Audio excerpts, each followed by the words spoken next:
Inilah yang ku renungkan setiap waktu. Jangan pujian dan pengagungan, katakan kepadamu,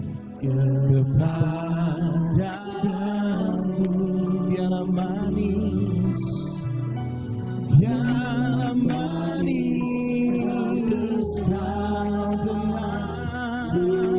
Katakan manis sama-sama. Manis kau dengar Tuhan, hatiku bersuka padamu. Sekali lagi, inilah yang ku renungkan, inilah yang ku renungkan setiap waktu. Inilah pujian kami Tuhan kepadamu. Dengan pujian dan pengagungan kepadamu. Biarlah manis kau dengar, biarlah manis kau dengar pujian Tuhan, manis kau dengar Tuhan, dan hatiku bersuka padamu.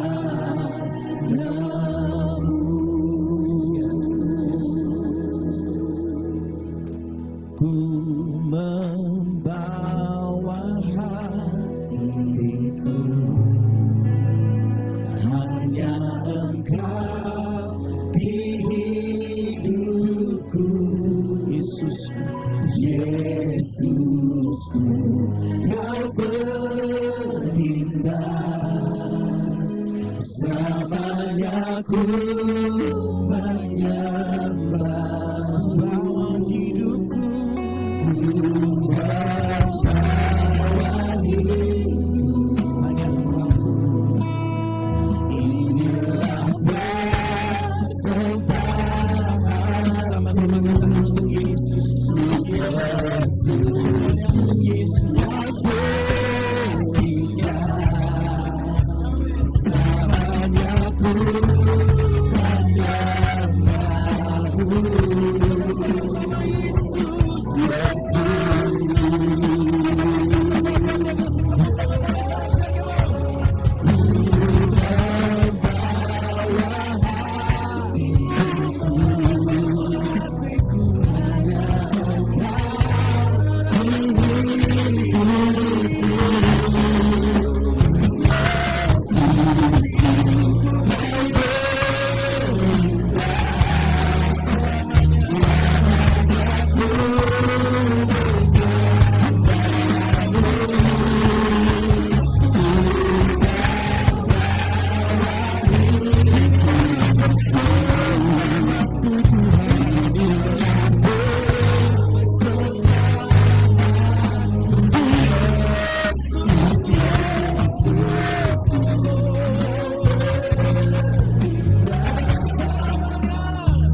Kami mau mengikuti hati-Mu Tuhan.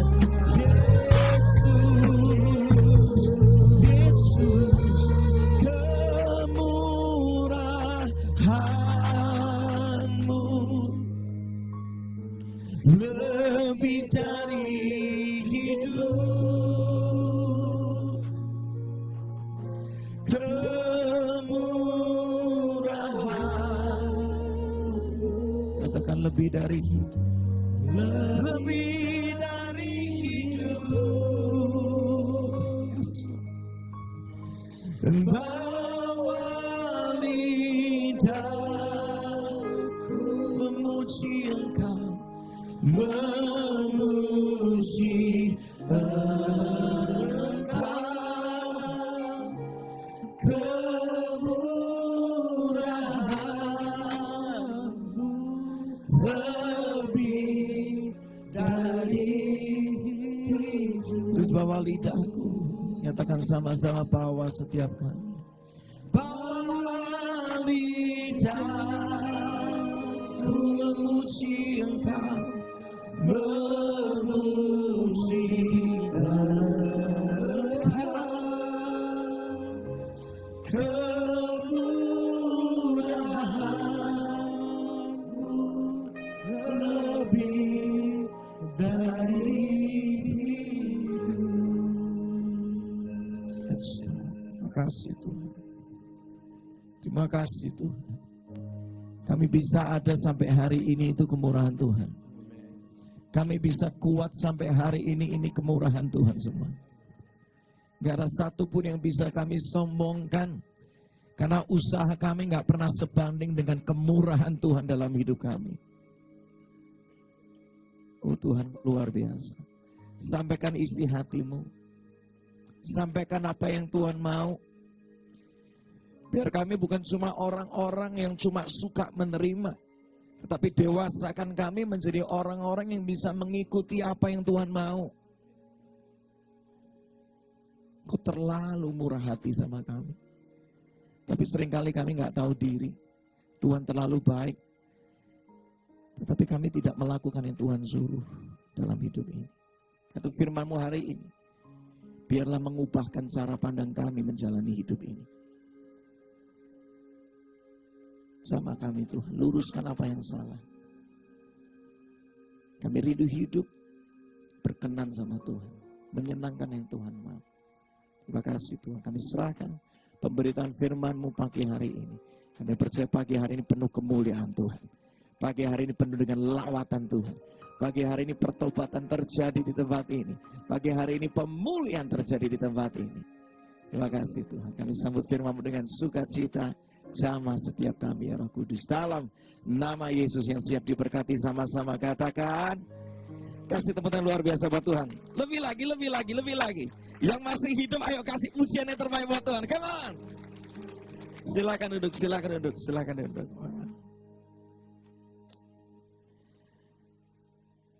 Senang sekali hari ini saya dapat kesempatan untuk bisa melayani di Lampung. Saya udah lama nggak ke Lampung by the way, ya. Karena itu senang sekali. Dan semalam diajak makan Chinese food. Saya cukup sering ke Sumatera, tapi nggak tahu kenapa Lampung cukup jarang gitu. Semoga hari ini ke Lampung bisa lebih sering-sering ke Lampung gitu ke depannya ya. Kemarin udah makan Chinese food, katanya di sini empek-empeknya lebih enak dari Palembang gitu katanya.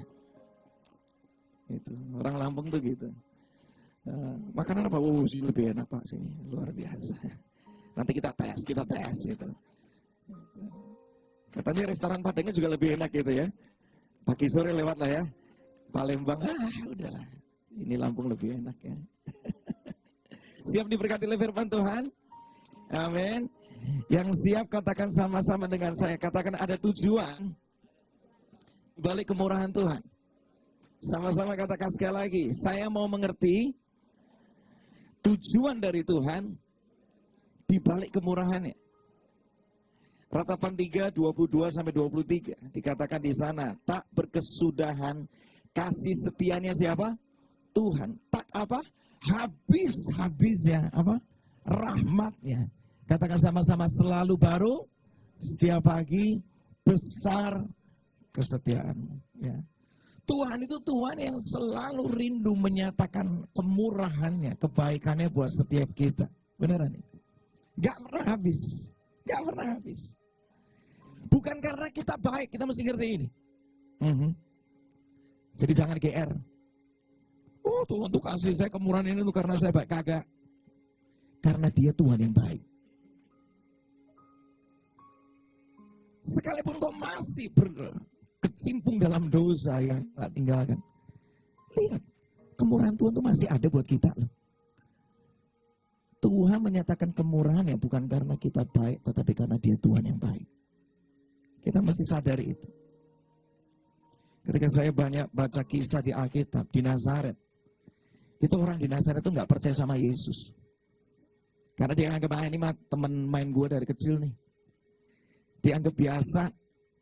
Lu siapa? Banyak orang yang dikatakan di sana nggak percaya sama Yesus di Nazaret. Tapi buktinya masih ada mujizat yang Yesus lakukan di sana.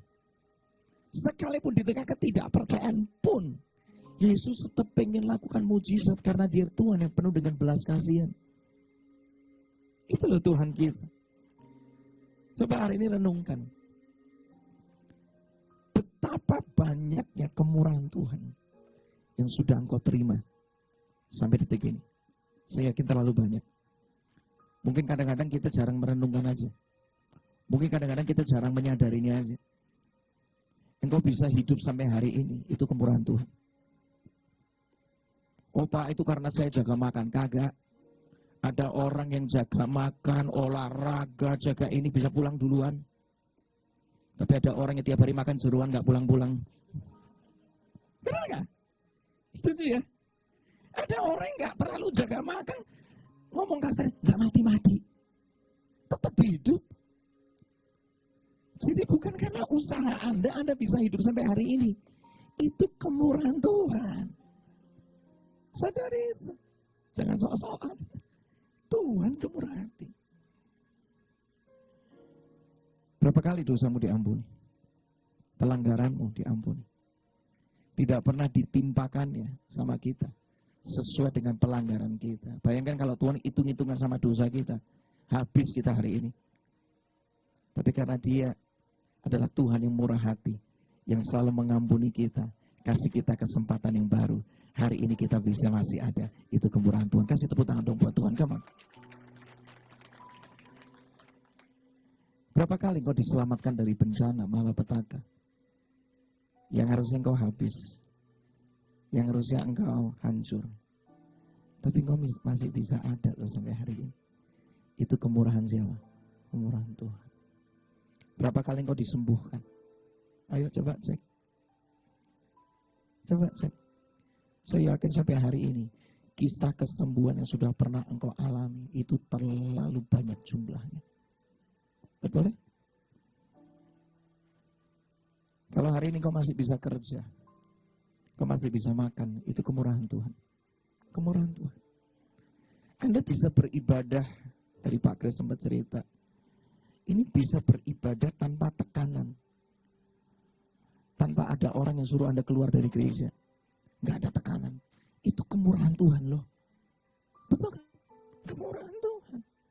Lukas 12, 48b. Setiap orang yang kepadanya banyak apa? Diberi. Ini yang lupa kita sadari. Akan banyak apa? Dituntut dari dirinya. Dan kepada siapa banyak dipercayakan, akan lebih banyak lagi dituntut dari dirinya. Ini yang seringkali kita lupa, kita terlena dengan begitu banyak kisah kemurahan Tuhan. Ternyata di balik kemurahan Tuhan itu ada tanggung jawab di sana. Setiap hadiah yang kau terima dari Tuhan itu ada tujuannya. Ternyata kemurahan Tuhan itu cuma kendaraan. Di balik kendaraan itu ada tujuan yang Tuhan mau untuk kita kerjakan. Saya tambah hari tambah sadar ini. Sekarang jujur aja ya, tiap kali bangun pagi masih dikasih nafas mikir, Tuhan mau saya apa? Tiap kali ada pintu dibuka, ada orang-orang yang Tuhan pertemukan, saya nggak langsung happy tuh. Ya happy sih, tapi gini, mikir. Aku terima kemurahan ini. Ini bensinnya doang, ini cuma kendaraannya doang nih. Tuhan mau bawa aku kemana ya? Tuhan suruh aku kerjakan apa ya? Ini kita perlu mikir. Banyak orang masalahnya nggak sadar ini. Ada sebuah kisah di Alkitab. Kisah tentang 10 orang sakit kusta. Dari 10 yang disembuhkan, cuma 1 doang yang sadar kenapa dia disembuhkan. Ngeri ya? Dari 10 cuma 1 loh. Presentasinya kecil. Banyak orang cuma suka menerima, tapi nggak ngerti di balik apa yang diterima itu Tuhan mau apa. Kita baca kisahnya, ke 10 orang kusta.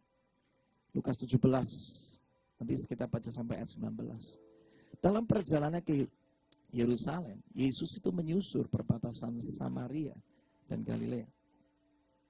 Ketika ia memasuki suatu desa, datanglah berapa orang kusta? 10 orang kusta menemui dia. Mereka, kita tulis ini, bagus banget nih. Mereka tinggal berdiri. Di mana mereka? Agak jauh. Dan berteriak, dari kejauhan itu mereka berteriak, Yesus Guru, kasihanilah kami. Lalu ia memandang mereka, lihat. Yesus itu Tuhan yang penuh dengan belas kasihan. Yesus memandang mereka. Sudah banyak orang nggak pernah memandang mereka. Nggak peduli. Nanti saya akan jelaskan kenapa orang sakit kusta itu dianggap begitu terhina. Seperti sampah di zaman itu. Tapi sekalipun mereka seperti sampah, kasih Tuhan kepada manusia nggak pernah berubah. Belas kasihannya selalu ada buat setiap kita. Dan Yesus berkata, pergilah, perlihatkan dirimu kepada siapa? Imam-imam. Dan sementara mereka di tengah jalan, mereka lagi jalan menuju kepada para imam. Kita menuliskan mereka menjadi apa? Tahir, mereka sembuh. Ada kebenaran tentang orang sakit kusta. Saya kasih Anda background-nya dulu.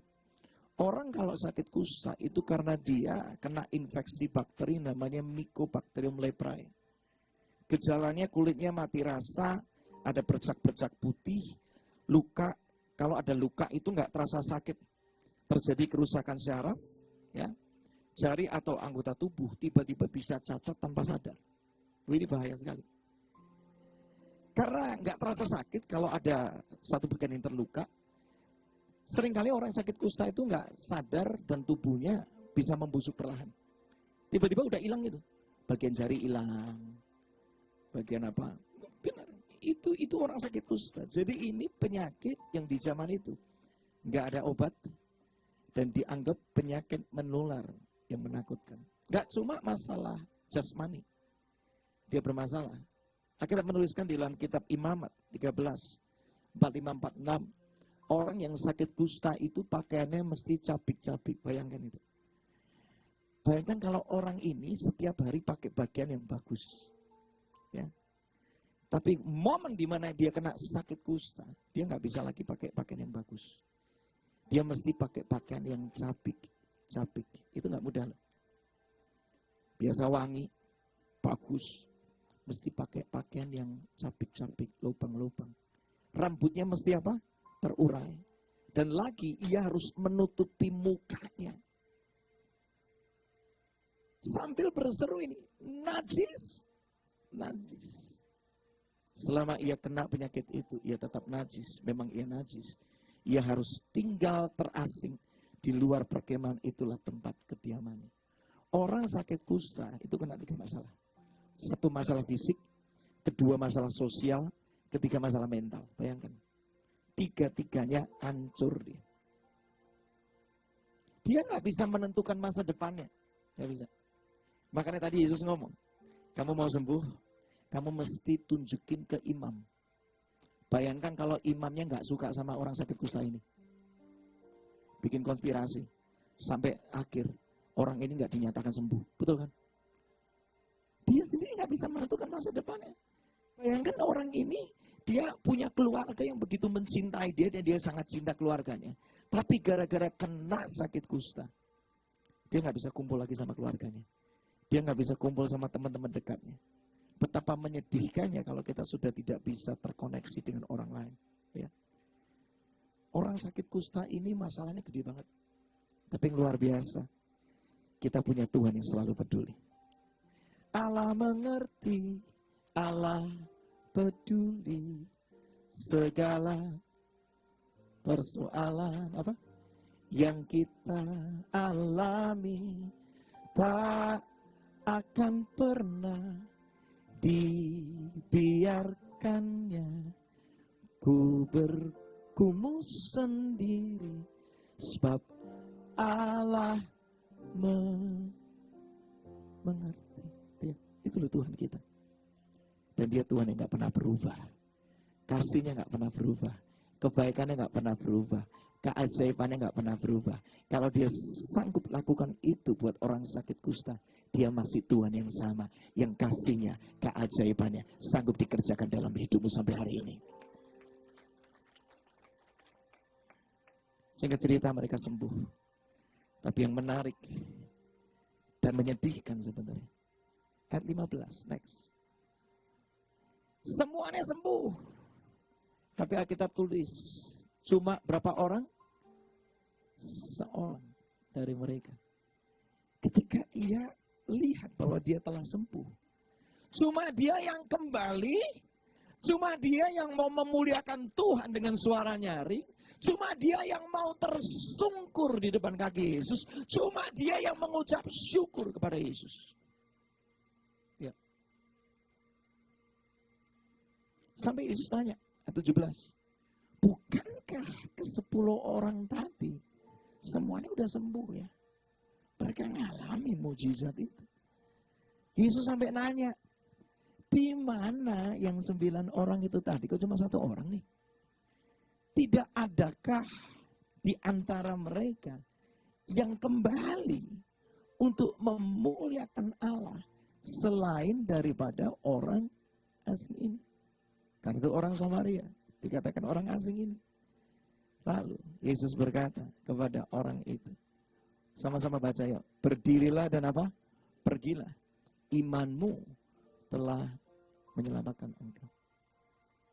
Tujuan kenapa Tuhan menyatakan kemurahannya buat kita, yang pertama ini, supaya kita selalu kembali, sama-sama katakan kembali. Kembali pada apa? Keintiman dengan Tuhan. Yesus tadi kan sampai nanya, ini orang alami kesembuhan, cuma 1 yang kembali itu. Cuma 1 yang mau mendekat, yang lainnya kemana? Sampai Yesus nanya, itu artinya sesuatu yang penting di hati Tuhan. Betul kan? Kalau gak penting, Yesus kagak ngomong. Tapi karena itu penting, makanya Yesus sampai nanya. Tujuan Tuhan menyatakan kemurahannya yang begitu banyak di dalam hidupmu. Catat ini yang pertama. Supaya engkau setiap hari tambah intim dengan Tuhan. Katakan amin. Ini banyak orang gak sadar. Justru akhirnya dikasih pekerjaan lebih baik, justru akhirnya apa? Tinggalin Tuhan. Udah gak punya lagi waktu doa, gak punya lagi waktu saat teduh, ke gereja antar dulu deh. Padahal tujuan kenapa Tuhan kasih Anda kemurahan, supaya Anda itu tambah hari, tambah cinta Dia, tambah nempel sama Dia. Kalau ada seorang ayah ngasih hadiah sama anaknya, tujuannya bukan supaya anaknya tambah cinta sama kadonya, betul? Tujuannya supaya anak itu tambah cinta sama bapaknya. Tangkap sesuatu di sini nggak? Tangkap hati Tuhan hari ini. Tangkap hati Tuhan. Kalau Tuhan kasih begitu banyak hadiah demi hadiah dalam hidupmu, yang waktu engkau renungkan gak habis-habis itu, tujuannya supaya engkau nempel sama Dia. Dan kenapa Tuhan mau kita nempel sama Dia? Simple. Karena Tuhan tuh tahu kalau engkau gak nempel sama Dia, engkau gak kuat, engkau gak sanggup. Daud ngerti ini, Mazmur 23. Dikatakan di sana, kebajikan dan kebaikan Tuhan itu mengikuti, menyertai aku sepanjang umurku. Tapi apakah berhenti di sana? Enggak. Goalnya ini. Dan aku akan apa? Diam bersama engkau dalam rumahmu untuk apa? Selama-lama. Ingat ini. Kesibukan apapun yang kau jalani hari ini, suatu kali akan kita tinggalkan. Tapi keintiman dengan Tuhan itu selama-lamanya. Makanya pastikan hari ini. Apakah hari ini engkau tambah cinta enggak sama Tuhan? Engkau tambah nempel enggak sama Tuhan? Engkau tambah akrab enggak sama Tuhan? Kalau engkau enggak ada di titik itu, bertobat. Karena tujuan Tuhan menyatakan kemurahannya, supaya engkau kembali kepada keintiman itu. Karena itu yang terutama. Yang terutama di dalam hidup ini, meninggikan nama Yesus. Yang terutama di dalam hidup ini, memuliakan namanya. Sama-sama nyanyikan. Haleluya. Haleluya, katakan, saya mau cinta Yesus. Katakan sama-sama dari hidupmu. Haleluya, haleluya, saya mau cinta. Katakan sama-sama, haleluya, haleluya, haleluya, saya mau cinta Yesus. Katakan haleluya, haleluya, haleluya, saya mau cinta Yesus. Katakan saya mau, katakan cinta. Tambah hari tambah cinta, saya mau cinta Yesus. Siapa mau cinta Yesus? Lebih lagi angkat tangan tinggi-tinggi. Mau kasih tepuk tangan luar biasa, betul. Hari-hari ini banyak orang kehilangan Tuhan, keintiman dengan Tuhan hilang. Justru gara-gara banyak kesibukan kerjaan. Sibuk pelayanan itu nggak menjamin loh seorang tambah cinta Tuhan. Cinta pelayanan iya, tapi tambah cinta Tuhan belum tentu. Saya sering kali bercanda gitu, bercanda ya. Tapi semoga ini juga menyadarkan kita. Ada beberapa jenis penyembah. Yang pertama namanya penyembah suruhan. Kalau disuruh baru nyembah Tuhan. Yang kedua namanya penyembah jadwalan. Kalau ada jadwal baru nyembah Tuhan. Yang paling bahaya sekarang namanya penyembah amplopan. Kalau dikasih amplop baru nyembah Tuhan. Bahaya ya. Tuhan mencari penyembah yang benar, yang asli. Ada nggak ada jadwal, disuruh kagak disuruh. Sekalipun doa, permintaan kita belum dijawab sama Tuhan, tetap aku mau nempel sama Tuhan. Amin. Kasih tepuk tangan luar biasa buat Tuhan. Yang kedua, di sana tadi dikatakan bahwa seorang dari mereka, dia kembali. Tapi dia nggak cuma kembali. Dia kembali, Alkitab katakan sambil apa? Memuliakan Allah dengan apa? Suara biasa, suara nyaring, lalu dia ngapain? Tersungkur di depan. Tujuan kenapa Tuhan menyatakan kemurahannya dalam hidupmu, supaya engkau kasih dia penyembahan yang terbaik, yang ekspresif dari hidupmu. Katakan amin. Itu tujuannya. Nah, kita berkata dengan jelas 1 Korintus 6:20. Baca sama-sama, 3, 2, 1. Karena kita sudah ditebus dengan harga yang sangat mahal, yaitu darah Kristus. Oleh karena itu, baca sama-sama, marilah kita memuliakan Allah dengan apa? Tubuh kita. Lihat, orang sakit kusta itu, dia nggak cuma kembali, tapi dia memuliakan Tuhan, bukan dengan suara biasa, nyaring. Dan bahkan dia tersungkur. Dia kasih penyembahannya untuk Yesus. Itu bukan hal yang biasa. Mulai hari ini, sadari kalau Tuhan nyatakan kemurahannya di hidupmu. Setiap kali engkau nyembah Tuhan, kasih dia yang terbaik dari hidupmu. Ekspresi penyembahan itu bicara pesan yang kita mau sampaikan buat Tuhan. Orang gak ada ekspresi, gak ada kesungguhan, maaf. Karena ekspresi itu adalah komunikasi. Ada pesan yang Anda mau sampaikan di sana. Ngomong kata terima kasih, tapi kalau kagak ada ekspresi, itu bisa hilang makna, betul? Orang kasih Anda hadiah, coba aja ngomong terima kasih tapi mukamu lempeng. Dikasih hadiah, bagus nih. Makasih. Makasih. Dipikir apa? Gak suka sama yang dikasih. Betul? Apa kamu gak suka ya? Lihat. Karena gak ada ekspresi. Mati ekspresi. Kata-kata sebagus apapun maknanya hilang tuh di sana. Tapi beda ketika ada orang kasih kita hadiah. Dan kita ngomong, wah thank you banget. Salam orangnya, wah muka Anda ceria. Lihat. Itu menunjukkan kita menghargai. Kita menghormati.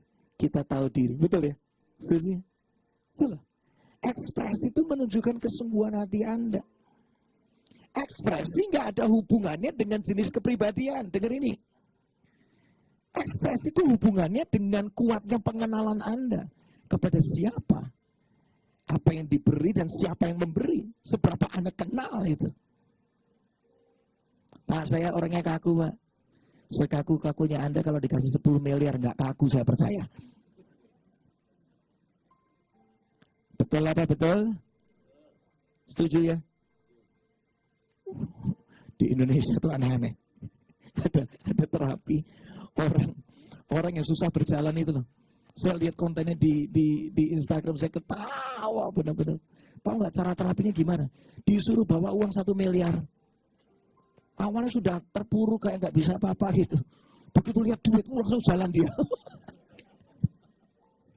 Saya lihat konten itu ketawa benar-benar. Ada kalau udah lihat duit, semangatnya beda loh. Sadar nggak sih?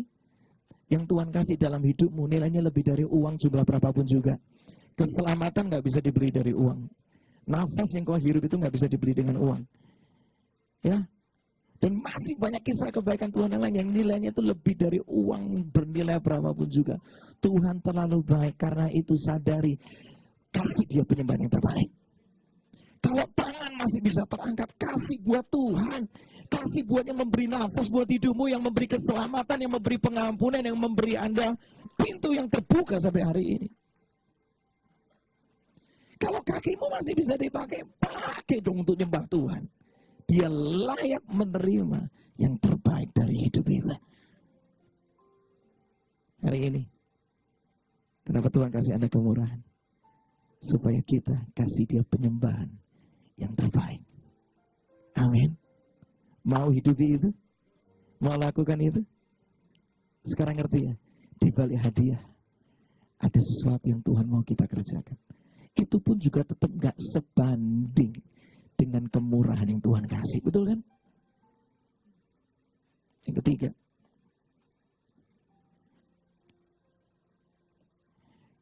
di sana tadi dikatakan bahwa orang itu tersungkur di depan kaki Yesus bersama-sama, dan dia ngapain? Mengucap syukur kepadanya. Tujuan kenapa Anda dikasih kemurahan Tuhan? Supaya hidupmu itu penuh dengan ucapan apa? Syukur. Keadaan lebih baik gak menjamin seseorang lebih mudah bersyukur. Gak jamin. Dulu gak enak. Contoh di gedung gereja. Oh Pak, dulu ketika kita mulai ibadah Pak, tempatnya kecil, sempit Pak. Wow. Oh sekarang puji Tuhan Pak, bisa lebih besar. AC Pak, dingin. Sekarang AC-nya gak dingin dikit, mulai ngomel. Ya AC-nya kok gak dingin ya sekarang ya. Dulu gak ada LED, gak ngomel tuh. Sekarang begitu LED-nya dalam masalah dikit, wah mulai ngomel. Itu siapa sih yang operate LED? Itu beli LED di mana sih? Jangan-jangan salah beli, ditipu tuh. Ngomel terus. Lihat. Keadaan lebih baik gak menjamin seseorang itu tetap suka bersyukur.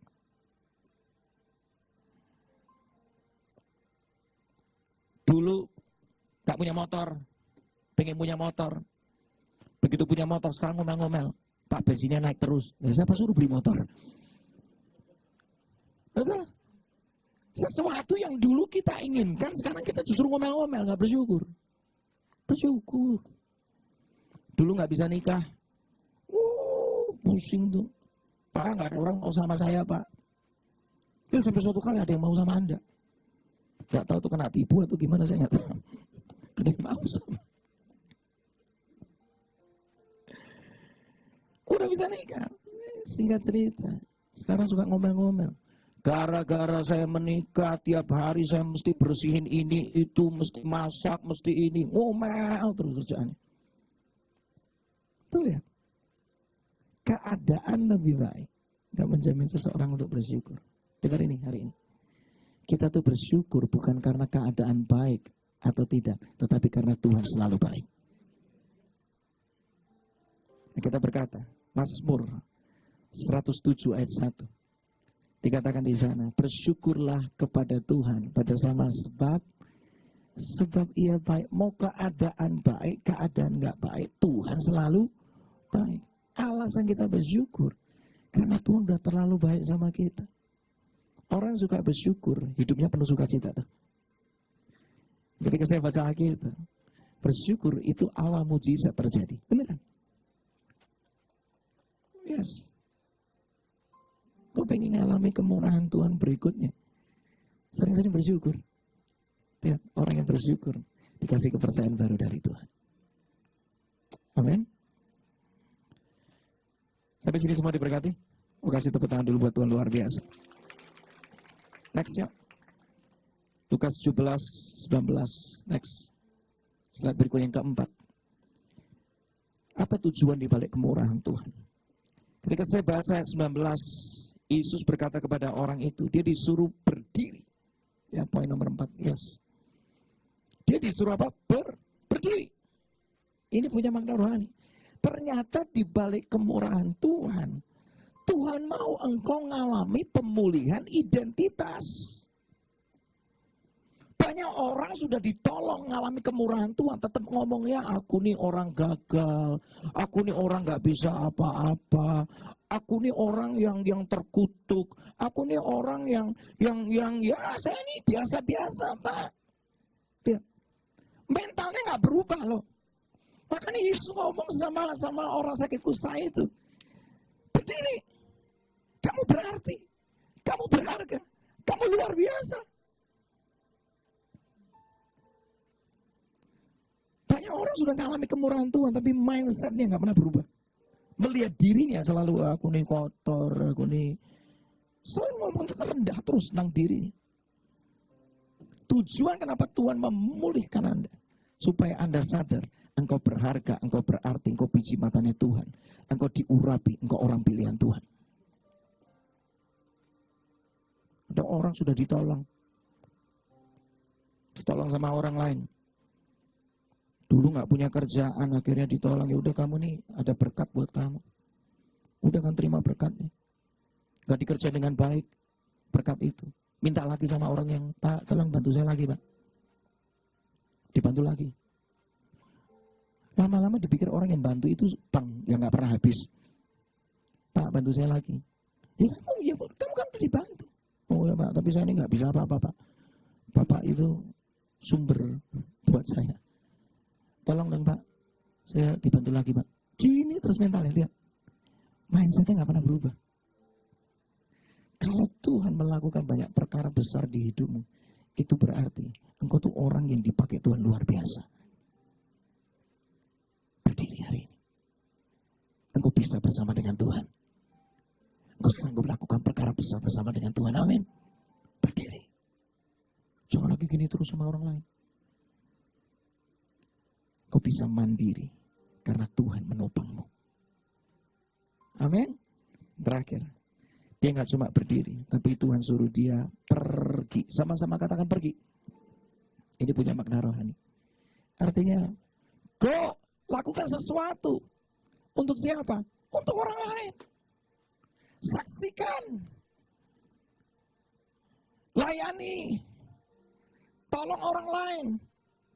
Ternyata kemurahan yang dikasih buat kita, itu ternyata tujuannya supaya kita tuh menyalurkannya buat orang lain. Karena kalau kita menerima terus, gak pernah memberi, jadi orang serakah. Betul? Gak sehat karakter Anda. Gak pernah merasa cukup nanti, bahaya. Jadi orang egois lama-lama. Karena cuma mikirin sendiri, rusak karakter kami. Masalah orang hidup hari ini. Karena cuma suka menerima tapi gak pernah memberi. Orang kalau makan terus, gak pernah dipakai untuk sesuatu yang berguna, gak ada aktivitas. Lama-lama obesitas. Betul kan? Makan mulu, tapi gak pernah workout, gak pernah pakai apa yang dimakan itu jadi energi, tapi nggak pernah untuk lakukan sesuatu yang berguna. Obesitas nggak sehat. Tujuan kenapa Tuhan percayakan banyak hal dalam hidupmu, supaya engkau lakukan sesuatu untuk hidup orang lain. Kalau hidupmu dipulihkan, engkau bisa bersaksi kepada banyak orang bagaimana Tuhan memulihkanmu. Kalau pernikahanmu dipulihkan, supaya banyak orang yang lain yang hari ini pernikahannya sedang bermasalah, supaya mereka juga bisa ngalamin Tuhan seperti Tuhan pulihkan pernikahanmu. Kalau hari ini pekerjaanmu dipulihkan sama Tuhan, tujuannya supaya apa? Supaya banyak orang lain hari ini sedang kesusahan di area pekerjaan. Bantu mereka, kuatkan mereka, doakan mereka, tolong mereka. Itu tujuannya kenapa Tuhan kasih Anda kemurahannya. Persis dengan tema tahun ini, bicara tentang hidup yang berbuah. Kita ini cuma saluran. Saluran. Diberi supaya memberi. Semakin banyak diberi, semakin banyak kita mesti memberi. Satu ayat penutup buat kita. 1 Petrus 4 ayat 10. Berdiri sama-sama yuk. Saya sudah selesai di sini. Dikatakan di sini. Sama-sama kita baca. 1 Petrus 4 ayat 10, 3, 2, 1. Layanilah seorang akan yang lain sesuai dengan karunia yang telah diperoleh tiap-tiap orang sebagai pengurus yang baik dari kasih karunia Allah. Engkau sudah terima begitu banyak kasih karunia, kemurahan, anugerah, pertolongan, kesembuhan, kekuatan. Aduh, name it deh. Banyak yang kau terima. Jadilah pengelola yang baik dengan apa? Layani orang lain seperti Tuhan sudah pernah melayanimu. Tolonglah orang lain seperti Tuhan sudah pernah menolongmu. Melayani lebih sungguh. Melayani lebih sungguh. Tuhan lebih dulu melayani kepadaku. Melayani lebih sungguh. Katakan sama-sama mengasihi. Mengasihi lebih sungguh. Mengasihi lebih sungguh. Tuhan lebih dulu mengasihi kepadaku. Mengasihi lebih sungguh. Ayat terakhir ya, Roma 14:12. Saya tutup dengan ini. Roma 14:12, masih ada satu ayat lagi.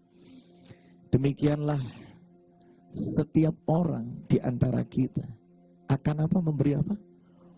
Pertanggungan jawab tentang dirinya sendiri. Tentang dirinya sendiri. Nggak bisa ikut-ikutan.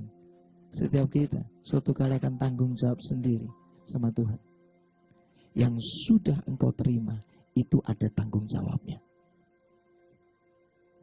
Di balik kemurahan Tuhan, ternyata ada tujuan Tuhan dalam hidup kita. Anak kecil sukanya cuma menerima, betul? Menuntut bahkan. Tapi kalau orang sudah dewasa, dia sukanya memberi. Dicintai Tuhan itu pasti, tetapi mencintai Tuhan itu butuh kedewasaan. Menerima kemurahan Tuhan, gak salah dengan itu baik. Kita sangat perlu kemurahan Tuhan. Gak ada kemurahan Tuhan kita gak bakal bisa. Tapi ternyata di balik itu, kita mesti kerjakan yang Tuhan mau. Karena kemurahan Tuhan itu ternyata cuma kendaraan yang Tuhan titipin untuk kita kerjakan apa yang menjadi maunya Tuhan. Diberkati, dapat sesuatu, punya cara pandang yang baru, kasih tepuk tangan luar biasa buat Tuhan.